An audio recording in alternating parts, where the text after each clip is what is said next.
नमस्ते। पूछता है बिहार के तमाम दर्शकों का हार्दिक स्वागत, अभिनंदन। रात के लगभग 8:30 हो गए हैं और हम आज आपके, हम अपने आप के और हम वैसे तमाम लोगों के विषय में बात करने जा रहे हैं जो जीवन में कहा जाता है कि महत्वपूर्ण विषय है। कहा जाता है कि स्वास्थ्य ही धन है और ऐसा देखा जा रहा है कि पिछले कई दिनों से जब जब मानसून जिस प्रकार से लौटता चला जा रहा है, बारिश कमती चली जा रही है, ठीक उसी प्रकार बीमारी भी घर घर दस्तक देते जा रही है। पटना जो अब डेंगू के लिए हब बन चुका है, कंकड़बाग, अजीमाबाद, दिखना पहाड़ी, नया टोला इत्यादि जो इलाके हैं, वहां पे रोज करीब दर्जनों सैकड़ों ऐसे केसेज आ रहे हैं जो डेंगू मलेरिया से पीड़ित हैं। ऐसे में हमारे साथ कई सवाल कौंध रहे थे। खुद मैं भी पिछले कई दिनों से जो है अस्वस्थ महसूस कर रहा था, बुखार से ग्रसित था।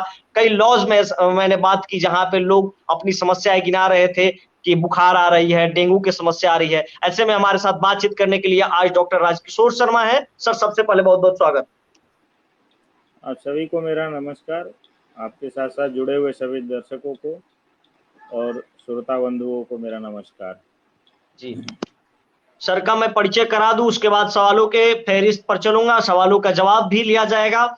सर परिचय के मोहताज नहीं है, पूछता है बिहार पे जाने माने चेहरा रहे हैं और सर पेशेवर डॉक्टर पीएमसीएच में सेवा दे रहे हैं और अपने समय निकाल करके खाली समय में ग्रामीण इलाकों में सर विभिन्न रविवारों हर एक रविवार को निःशुल्क सेवा प्रदान करके लोगों को सेवा प्रदान करते हैं और विभिन्न ग्रामीण इलाकों में जाकर के सेवा प्रदान करते हैं। इसके लिए सर आपको बहुत बहुत धन्यवाद सर, तमाम उन लोगों के प्रति से, हमारे दर्शकों की तरफ से भी।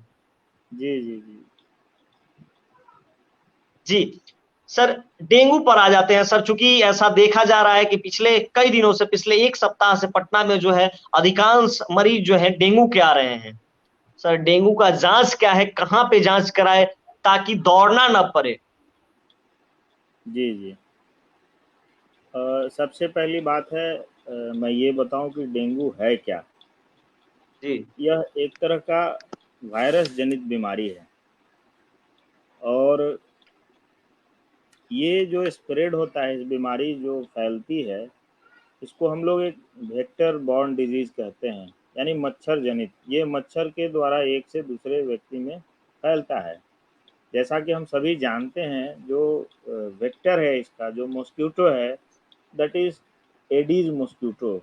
समा एडीज मॉस्क्यूटो जैसे मलेरिया फीमेल एनोफिलीज से फैलता है, जी जी। उसी तरह ये एडीज मॉस्क्यूटो से फैलता है।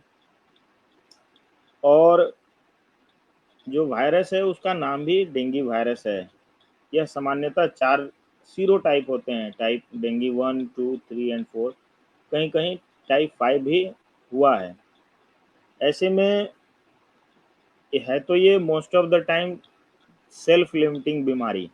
आप सिम्टोमेटिक ट्रीटमेंट करेंगे, मरीज ज़्यादातर केसेस में 80 ऑलमोस्ट 80% केसेस में ये स्वतः सामान्य दवा से करेक्ट हो जाता है। यानी खुद से आप ठीक हो सकते हैं, ये बहुत ज्यादा खुद घबराने की से विषय नहीं, नहीं। मतलब एक चिकित्सीय सलाह लेके जी आप जांच कराने के उपरांत जो सामान्य दवाएं दी जाएंगी उससे ठीक हो जाएगा। मरीज अपना घर पे रह के इलाज करा के ठीक हो जाएगा। परंतु हम लोग इसको जैसे बांटते हैं मेडिकल टर्मिनोलॉजी के हिसाब से, तो एक होता है डेंगू यानी क्लासिकल डेंगू फीवर, जी। एक होता है dengue haemorrhagic fever, and third जो इसका सीवियर स्टेज है, that is dengue shock syndrome. यानी जो ऊपर का, जो बाद का दो है, डेंगू हेमरेजिक फीवर और डेंगू शॉक सिंड्रोम, ये ज़्यादा खतरनाक है और कभी कभी किसी के लिए जानलेवा भी साबित होता है। जी अब ये हमको जानना है कि ये रेनी सीजन में क्यों ज़्यादा हो जा रहा है। क्योंकि इस सीजन में जो ब्रीडिंग प्लेसेस हैं, ब्रीडिंग का साइट, ये ऐसे मच्छर जो एडिज मॉस्क्यूटो है, जिसको हम लोग कॉमन नेम में इसको टाइगर मॉस्क्यूटो भी बोलते हैं। इसके, क्योंकि इसके शरीर पे वाइट स्ट्रिप्स रहता है, इसके जी। टांग पे, पंख पे, है ना, तो टाइगर मॉस्क्यूटो भी बोलते हैं। इसके लिए जो आपका साफ जल जहाँ जहाँ भी जमाव होगा, स्टैग्नेंट वाटर होगा, वैसे जगहों पर ये ज़्यादा फैलते हैं। जैसे आपके कूलर का पानी हो गया, जी कोकोनट जी। शेल यानी नारियल का जो टुकड़ा है, उसमें गमला है, उसमें पानी जमा हम्म, हुआ है, ये ब्रीडिंग साइट के रूप में काम करते हम्म। हैं। तो इन चीज़ों से ये मच्छर की जो संख्या है वो अचानक बढ़ती है, और फिर हम लोग इस बीमारी से संक्रमित होते हैं और बीमार पड़ते हैं ऐसी परिस्थिति में। यानी कहीं भी पानी जो है जमाव होने से, यानी साफ पानी का जमाव होने से जो है मच्छर पनपता है, और यही मच्छर जो है वो डेंगू पैदा करता है। सर, इसके जी, बेसिक लक्षण की यदि हम बात करें तो क्या कुछ लक्षण देखा जाता है शुरुआती दौर में, जिससे हम जज कर सकते हैं कि ये डेंगू का जो है प्रकोप इस पे दिख रहा है? अभी जो सीजन चल रहा है इसमें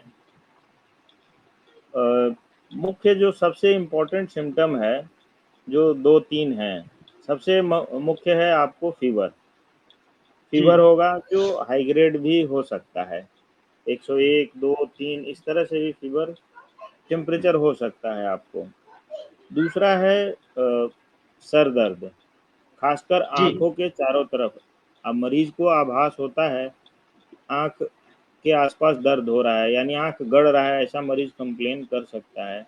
उसके बाद जोड़ों में दर्द होगा, खासकर बैकबोन में और नी जॉइंट्स, यानी मल्टीपल जॉइंट्स पेन मरीज आपको कंप्लेन कर सकता है। इसके अलावे असामान्य लक्षण जैसे हो सकते हैं, पेट में दर्द हो सकता है, किसी को उल्टी जैसा लग सकता है या उल्टी हो भी सकती है। फिर आपको अगर कंडीशन बढ़ता जा रहा है, जैसे हेमरेजिक फीवर और शॉक की तरफ मरीज अगर बढ़ रहा है, बहुत बार ऐसा होता है कि हम ओवर द काउंटर दवा लेते हैं और इग्नोर करते हैं, किसी से चिकित्सीय सलाह नहीं लेते, किसी प्रशिक्षित चिकित्सक से, आसपास के प्रैक्टिशनर से सलाह लेते हैं और कई बार मिसगाइडेड हो जाते हैं हम लोग। तो ऐसे केसेज में जब स्थिति खराब होने लगती है तो उनके फेफड़े में पानी आ सकता है, पेट में पानी आ सकता है ना। पोलीसिरोसाइटिस एक तरह का इसका कॉम्प्लिकेशन देखा जाता है, जिसमें शरीर के विभिन्न अंगों में पानी का रिसाव होने लगता है, तो सांस लेने में दिक्कत होगी, थोड़ा चलने पे सांस फूलने लगेगा, पेट में अचानक बहुत दर्द हो सकता है, जैसे लगेगा कि किसी को अपेंडिसाइटिस तो नहीं हो गया है। ऐसे भी लक्षण होते हैं, परंतु यह असामान्य लक्षण है। ज़्यादातर लोगों में बुखार, बदन दर्द और यानी सिर मोटे दर्द। तौर पे कहें तो बुखार, और ये आंख के नीचे दर्द और सर दर्द, और जो जोड़ पे है, जी, हड्डी जहां जोड़ है वहां पे दर्द ज्यादातर देखे जाते हैं जी, जी, सामान्यतः, जी, ऐसे ऐसे लक्षण। सर, जी। डॉक्टर साहब, हम इसमें बचाव की बात करें तो किन बातों का ख्याल रखना चाहिए वैसे पेशेंट को जो डेंगू से पीड़ित हो गए हैं, या डेंगू मच्छर ने उन्हें जिन्हें काट लिया है? बचाव बचाव की बात हम करेंगे सबसे अंत में। उसके पहले जी जी। 2-3 और बातें। एक है कि जाँच। बहुत बार मरीज ऐसे भ्रमित रहते हैं कि अच्छा बुखार है, वायरल इलनेस है, क्या फ़र्क पड़ता है जाँच कराने से, मतलब ठीक हो जाएगा ऐसे ही 1 दिन 2 दिन दवा लेंगे। परंतु मैं मिनिमल इन्वेस्टिगेशन कहने का मतलब न्यूनतम इन्वेस्टिगेशन, एक जाँच 1-2 तो हो ही जाना चाहिए। अगर आपको जी लगता जी। है कि हमारे माने आर्थिक रूप से सक्षम नहीं है बहुत सारे जाँच कराने में, डायरेक्ट डेंगू का जाँच थोड़ा महँगा भी होता है, तो आप ऐसी परिस्थिति में कम से कम एक सीबीसी यानी कंप्लीट ब्लड काउंट, ये जाँच तो एकदम, अगर किसी को बुखार है, तो यह जाँच निश्चित रूप से कराना जी चाहिए। जी।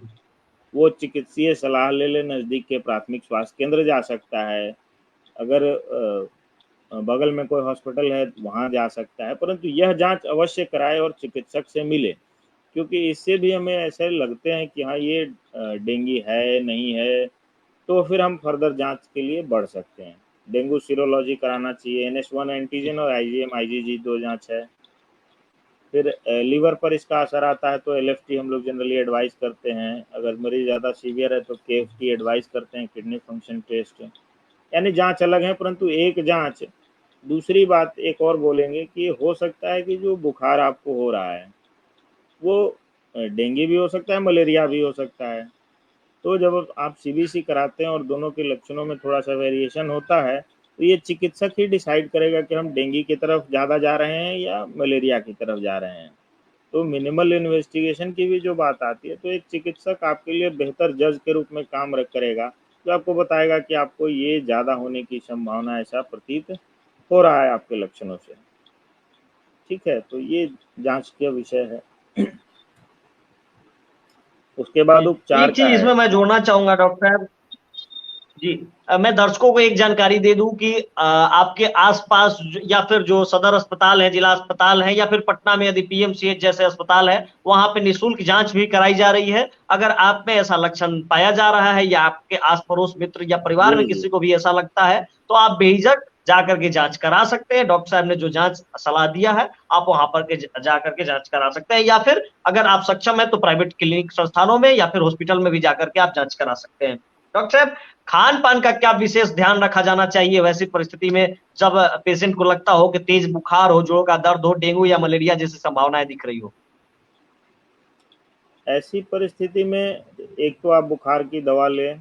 बुखार की दवा लेने के बाद भी बहुत बार ऐसा होता है कि बुखार नहीं उतर रहा है, तो ऐसी स्थिति में पट्टी दे सकते हैं हम लोग, स्पॉन्जिंग कर सकते जी हैं। साधारण भाषा में कहे तो रुमाल को पानी से भिंगा के उससे हम शरीर को पोंछ सकते हैं, तो ऐसे टेम्परेचर थोड़ा जी कम और हो जाएगा। बहुत बार लोग दवा अधिक मात्रा में सेवन कर लेते हैं इस उम्मीद में कि एक बार में नहीं हुआ तो थोड़ा और ले लेते हैं, थोड़ा ले लेते हैं। तो ऑल्दो ये जो दवा है पैरासीटामोल काफ़ी सेफ दवा है, लेकिन इसका लिवर पर असर आता है।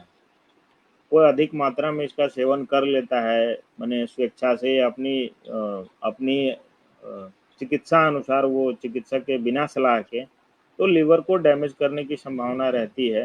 तो आप एक टैबलेट लेते हैं, अगर उससे नहीं हो रहा है आपको आराम, तो एक बार आप पानी से, तौलिया से देह को पोंछ लें, वो ज़्यादा बेहतर है बजाय कि 2-3 टैबलेट हम बुखार की खा लें। ठीक है? ऐसा कहा जाता है कि चावल नहीं खाए बुखार है, या फिर आलू ना खाए, रोटी खाए, दाल खाए, क्या अ, सर इसमें कुछ? अ, सा सामान्यतः जो आप सामान्य भोजन कर रहे हैं सुपाच्य होना चाहिए। आपका फ्लूइड की मात्रा थोड़ी ज़्यादा होनी चाहिए, क्योंकि टेम्परेचर बढ़ने से जी जी डिहाइड्रेशन की संभावना बहुत अधिक रहती है। दूसरा कि इसमें अ, लॉस ऑफ हाइड्रेशन जो होगा, या इसको बाद में हम लोग कहें प्लाज्मा लॉस होता है, बीमारी का जो मैकेनिज्म है उसमें आपका, यानी बॉडी फ्लूइड जो है थर्ड स्पेस में जाता है, यानी दूसरे ब्लड वेसल से बाहर आ जाता है। तो ऐसी परिस्थिति में आपको हाइड्रेशन की आवश्यकता है, तो आप ओआरएस का घोल ले सकते हैं, डाव ले सकते हैं, इस तरह का होममेड अपना नींबू पानी भी ले, कोई दिक्कत नहीं है इसमें। फ्लूइड की मात्रा ज़्यादा होनी चाहिए और आराम करें। सर, एक इसमें लोग बताते हैं या कई डॉक्टर भी बताते हैं कि जो डेंगू मच्छर होता है, जो डेंगू का मच्छर होता है, वो सामान्यतः दिन में काटता है। सामान्यतः ये लिटरेचर में है, परंतु ऐसा हार्ड एंड फास्ट बैरियर नहीं है कि वह सुबह के ही समय माने काटेगा। ऐसा कुछ नहीं है, क्योंकि डे इवनिंग के समय भी हमारे यहाँ अब जहाँ लाइटिंग की व्यवस्था है, तो ऐसा हार्ड एंड फास्ट नहीं है कि बस सुबह में ही ऐसा मच्छर काटेगा हमको। और बहुत बार इसलिए जैसे आप इसलिए घर सर में सावधानी हम हर समय रखना है, रात में मच्छरदानी लगा करके ही सोना है जी। वो तो केवल सोने के समय प्रयोग कर सकते हैं। मान लो आप बाथरूम जाते हैं, मान लो आप किचन में काम कर रहे हैं, आप पढ़ाई कर रहे हैं, तो हर बार ऐसा संभव नहीं है कि हम मच्छरदानी के प्रोटेक्शन में रहें। पर ये ज़रूर है कि हम अपने घर के आसपास साफ सफाई रखें, कहीं पानी जमता हो तो उसको जमने ना दें। घर का कूलर जो है उसका नियमित पानी का ड्रेनेज करें, या फिर उसमें पेट्रोकेमिकल्स या इंसेक्टिसाइड का प्रयोग करें, स्प्रे करें। गमला, अगर घर के आसपास फूलों का जो गमला है उसको हटा के रखें, पानी उसका ड्रेनेज करके रखें। तो इन सब चीज़ों से भी हम अपने को बचाव कर सकते हैं। कोशिश करें फुल शर्ट पहनने का, स्कूल बच्चे जाते हैं तो फुल स्लीव शर्ट पहने। तो ये थोड़े सामान्य बातें हैं जिससे कि हम बचाव कर सकते हैं, परंतु 100% प्रोटेक्शन मिलेगा इसकी गारंटी नहीं है। मूलतः यह बात जी आती है जी कि अगर आपको बुखार है तो आप सीबीसी कम से कम जांच कराएं या चिकित्सीय सलाह लें। जी जी। डॉक्टर साहब से लगभग 15 मिनट की बात में ये जी चीजें सामने निकली कि हमें आस पड़ोस साफ रखना है, पानी को जमने नहीं देना है, गंदगी से दूरी बनाए रखना है, और खान पान का विशेष ध्यान रखना है, अपने आस पड़ोस लोगों का ध्यान रखना है। तब तक के लिए हम विदा चाहेंगे। डॉक्टर साहब, आपको भी बहुत बहुत धन्यवाद, दर्शकों को भी बहुत बहुत शुक्रिया। और अपना ख्याल रखें। सारे लोगों को शुभ रात्रि, और फिर से हम लोग नए विषय पे कल मिलेंगे। तब तक के लिए धन्यवाद। डॉक्टर साहब आपको भी आपको भी धन्यवाद। पूछता है बिहार की मेरी तरफ से बहुत बहुत धन्यवाद। और सभी लोग स्वस्थ हों, जो बीमार पड़ गए हैं जल्दी स्वस्थ हो, और जो स्वस्थ हैं हम ऐसी हार्दिक शुभकामनाएं हैं कि वो अपना स्वास्थ्य बनाए रखें। आप सभी को मेरा नमस्कार।